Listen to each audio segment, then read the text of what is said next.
You are watching the world 24/7 on the NDTV network. I'm Parmeshwar Bava. Let's begin with the headlines we're tracking at the moment.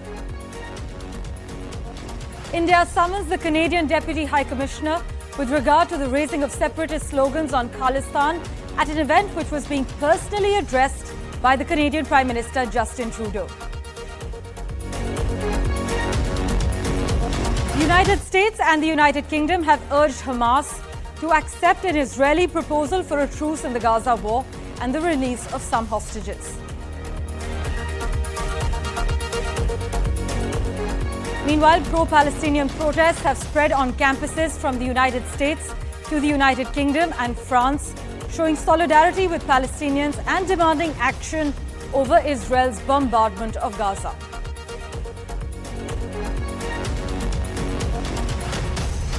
Thousands of people take the streets across Australia, calling for greater action on a growing epidemic of women killed in violent attacks.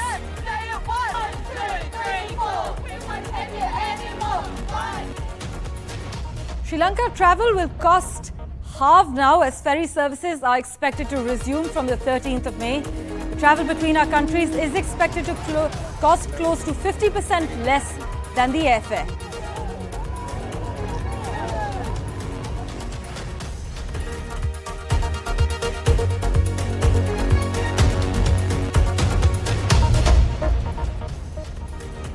Well, our big focus, the Ministry of External Affairs has summoned the Canadian Deputy High Commissioner and lodged a strong protest after pro-Khalistan slogans were raised at a public meeting attended by the Canadian Prime Minister Justin Trudeau.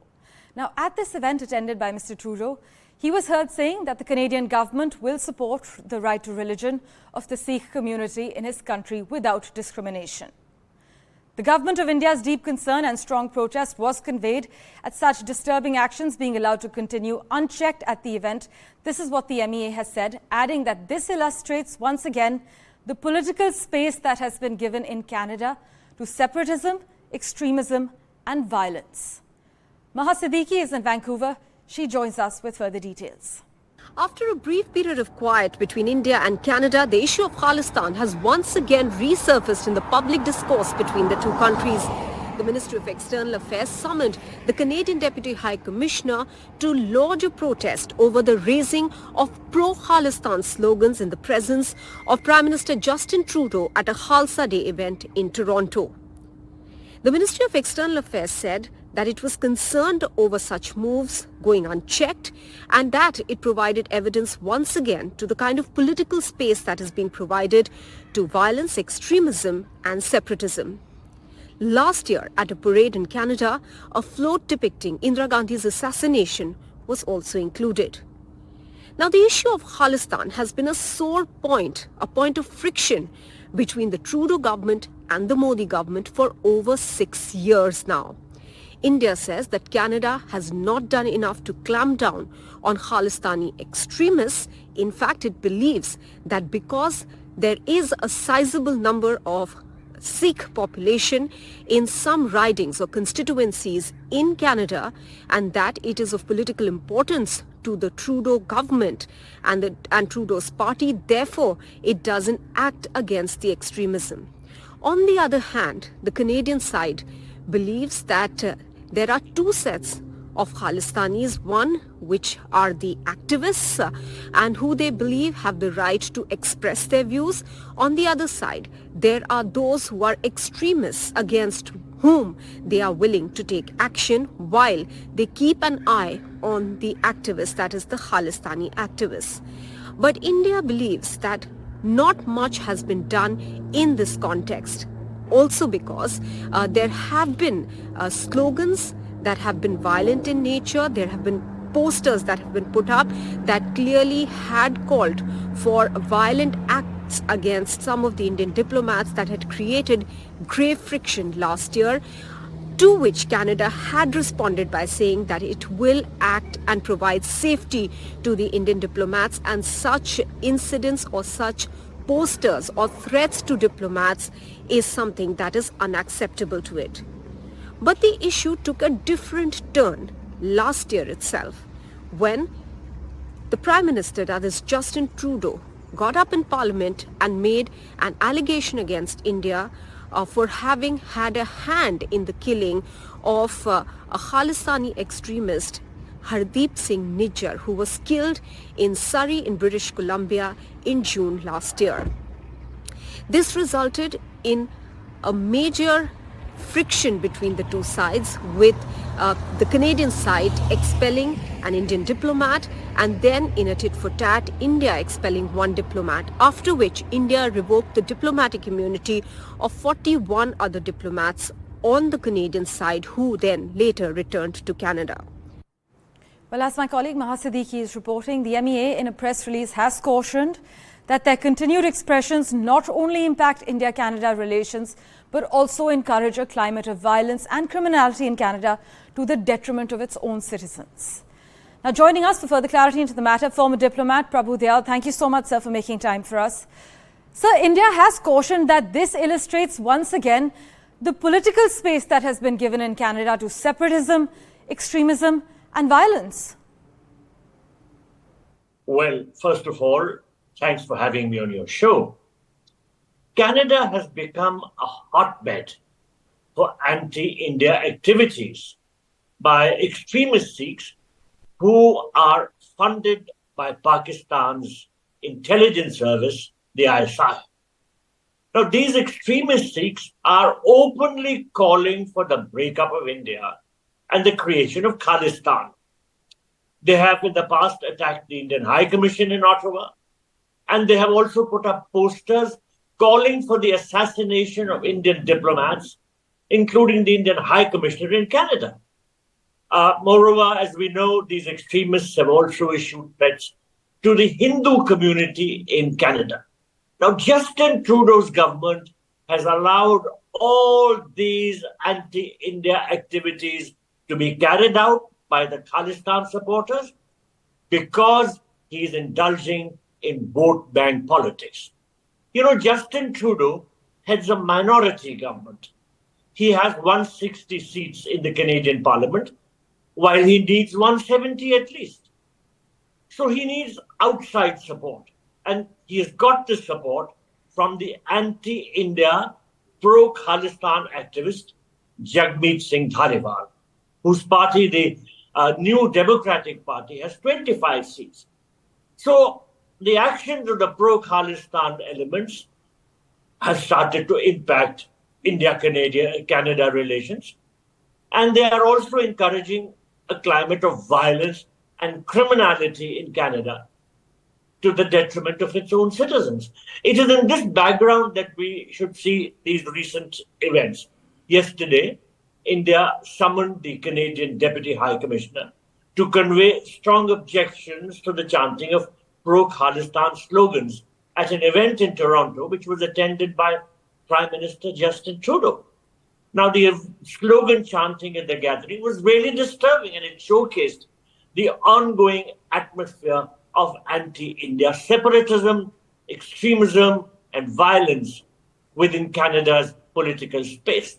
Now, I was listening to the comments of Maha Siddiqui from Canada, and she rightly pointed out that the anti-India activities of the pro-Khalistan activists are going on without checks. And that, for example, on 4th June last year, these radical Sikhs held a parade in Brampton, glorifying the assassination of Indira Gandhi. And the Brampton demonstration had a tableau of Indira Gandhi with blood on her clothes and a poster that read, "Revenge of attack on Sri Darbar Sahib." So all this is greatly damaging India's relations with Canada, as it has to. Indeed, sir. And you touched upon the crucial aspect of vote bank politics. There isn't any denying the fact that there is vote bank politics that's playing in the fray, but at the same time, it wasn't just Justin Trudeau. After Trudeau gave his address, when we're talking about this specific incident, the opposition Conservative Party leader, Pierre Poilievre, his speech was also preceded by Khalistan Zindabad slogans from the audience. So it's not just Trudeau in a sense, right. It's the political atmosphere in Canada, right? Well, it is true that the political atmosphere is such that both parties perhaps think that they need the support of the Sikh community. and including the radical Sikhs. The Sikh population, I understand, in Canada is about 2% of the total population, and 2% is a sizable number. But this is impacting the kind of atmosphere which is prevailing in their country, and naturally, in turn, it is impacting India's relations with Canada.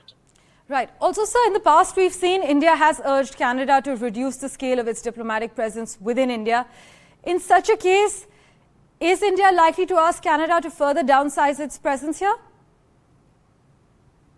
Well, I think some steps will be taken, but India had asked Canada to downsize its mission for various reasons. Firstly, Of course. the size of the Canadian mission was much bigger than the size of the Indian mission in Canada.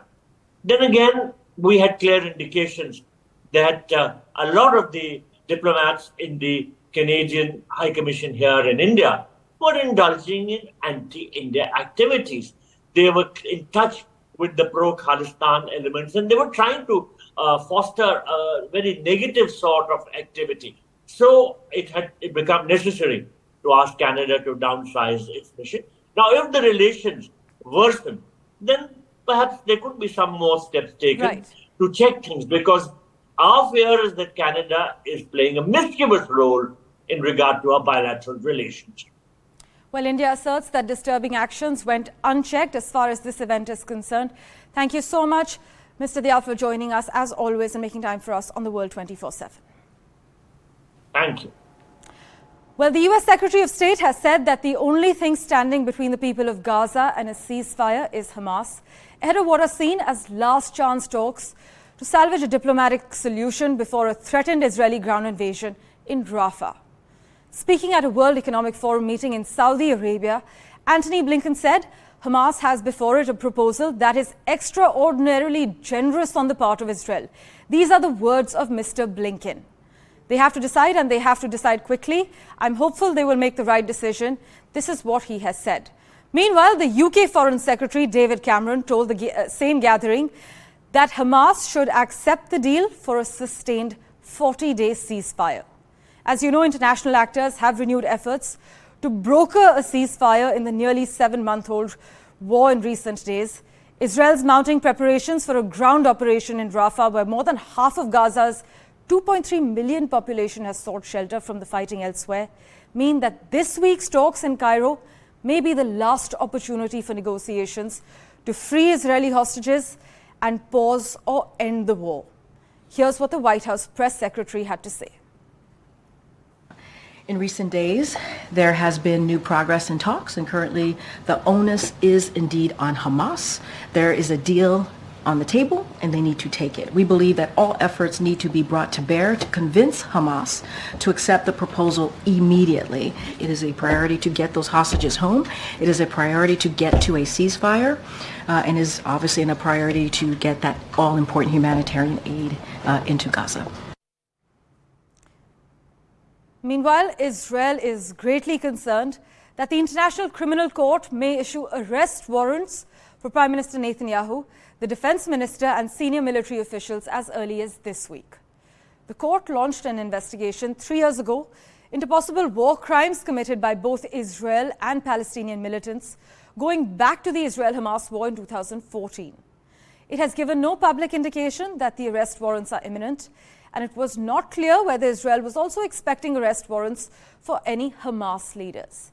But what does this mean for the Israeli Prime Minister? Well, any warrants would not mean that Netanyahu will end up in jail. Neither Israel nor the United States actually recognize the court's jurisdiction, though any warrants would actually put Israeli officials at risk of arrest in other countries that actually include much of Europe. They would also serve as a high-profile statement on Israel's actions in Gaza, and an embarrassing development, frankly, that would put Netanyahu alongside Russian President Vladimir Putin as a major leader to face such action from the ICC. Troubles are mounting for Israeli Prime Minister Benjamin Netanyahu, as the leader could now be facing arrest warrants from the International Criminal Court on various charges linked to the Israel-Hamas war in Gaza. According to reports, Netanyahu, Defense Minister Yoav Gallant and Chief of Israel's Defense Forces could face arrest in roughly 129 countries. In the nearly 7-month-long war, Netanyahu has faced international backlash for Tel Aviv's response to the October 7 attacks, as well as accused of preventing the delivery of humanitarian aid to Gaza. Responding to a possible ICC arrest warrant, Netanyahu threatened that such intervention would set a dangerous precedent.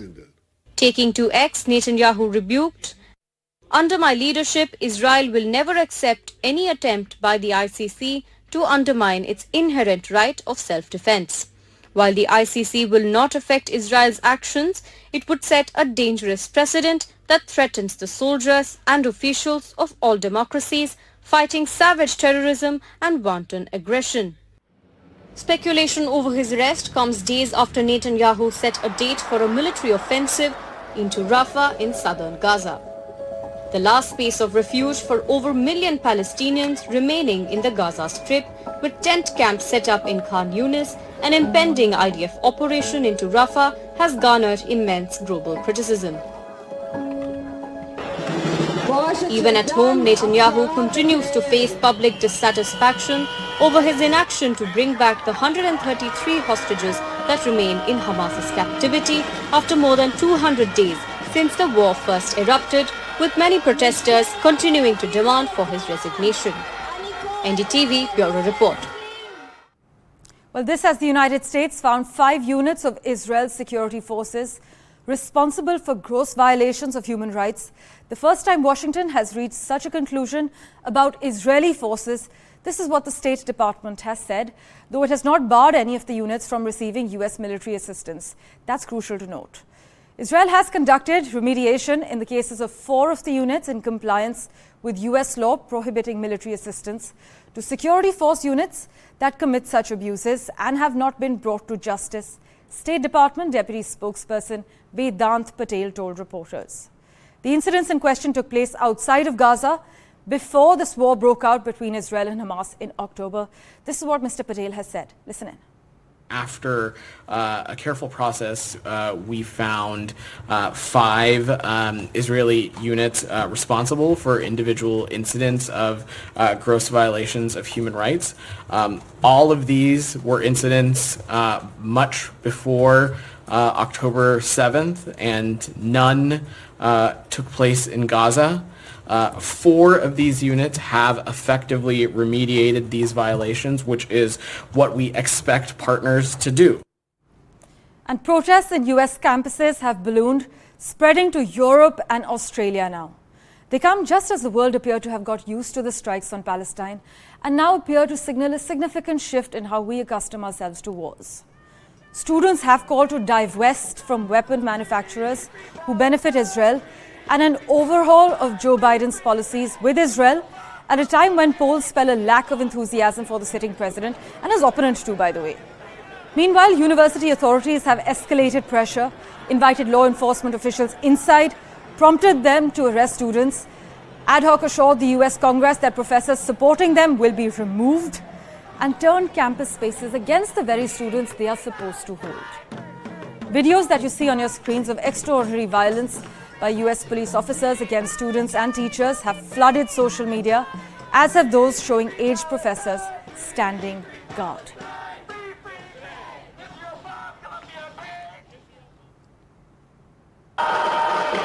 Meanwhile, hundreds took to the streets of Tel Aviv during the last day of the Passover holiday, demanding a ceasefire deal and the immediate release of the hostages kept in captivity by the Hamas in Gaza. Giant letters were displayed on the street with a message to the Israeli government reading, "Rafah can wait, hostages cannot," while protesters set fire to objects, blocking some of the streets in the coastal city, where demonstrations demanding a deal to bring the 133 hostages back have been taking place almost daily in the last few weeks. There is no time anymore, and there is no time for more war. We don't want another war. Another war in Rafah will not bring the hostage. We want them back now in a deal, just in a deal. I think the leaders on both sides, both Hamas and also our leaders, they are dragging us all to hell. We are in hell now. It's hell in Gaza. It's bad for the hostages. They are in hell, and we want to stop it. And a hostage deal is possible. Hamas should also go forward and make a deal. Aren't they sick of what happens to their people? Well, let's turn our attention now to Australia, where violence against women is an epidemic. This is what Prime Minister Anthony Albanese has said as thousands attended rallies in Sydney, as well as other major Australian cities, urging tougher laws on gendered violence. The rallies were spurred by a wave of violence against women that the government says has seen a woman killed every 4 days this year. The rallies also followed a mass stabbing in Sydney this month that killed 6 people, including 5 women. And by the way, you know, gender-based violence is an ongoing issue in Australia, a nation of 26 million. Back in 2021, tens of thousands rallied over allegations of sexual abuse and misconduct in some of the nation's highest political offices. Protesters are now demanding stronger criminal laws, and similar protests were scheduled, across Australia in Perth, Melbourne, Victoria, Tasmania, as well as Brisbane. Say it once, say it again. No excuse for violent men. Thousands of people have rallied across Australia demanding action to end gender-based violence in the country as anger grows over the rising number of women killed in violent attacks this year. So far this year, 1 woman has been killed every 4 days in Australia, with 27 women killed in the first 119 days of this year, according to an Australian campaign group. Massive protests across the country, from Sydney to Melbourne, are now calling for greater action, including calls for a royal commission to address the epidemic of violence against women. The Australian Prime Minister joined these national rallies over the weekend, calling the situation in the country a national crisis. We're here today to demand that governments of all levels must do better, including my own, including every state and territory government.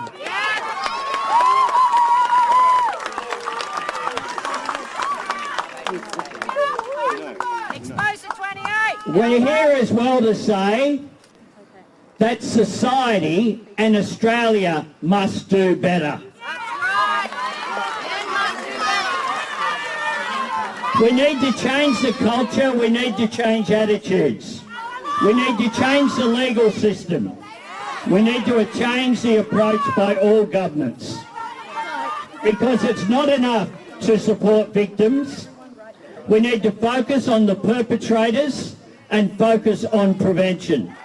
This is not the first time Australians have protested demanding for better legislation to protect women. In 2021, marches took place across the country over allegations of sexual misconduct within the parliament. These latest protests come weeks after 5 women were stabbed at a shopping centre earlier this month, with mall footage revealing that the accused deliberately targeted women in the assault. Say it once, say it again. No excuse for violent men. Chants of "No more, we want action and do your job" echoed throughout Australia as men and women gathered at over 17 rallies over the weekend, with roughly 15,000 people protesting in the city of Melbourne. Demonstrators say state and federal governments need to cooperate on a plan of action to curb this epidemic against women. As Australians call for tougher laws to tackle gender-based violence, it remains to be seen whether the protests would lead to real change in the country. Vidisha Bagchi, Bureau Report, NDTV.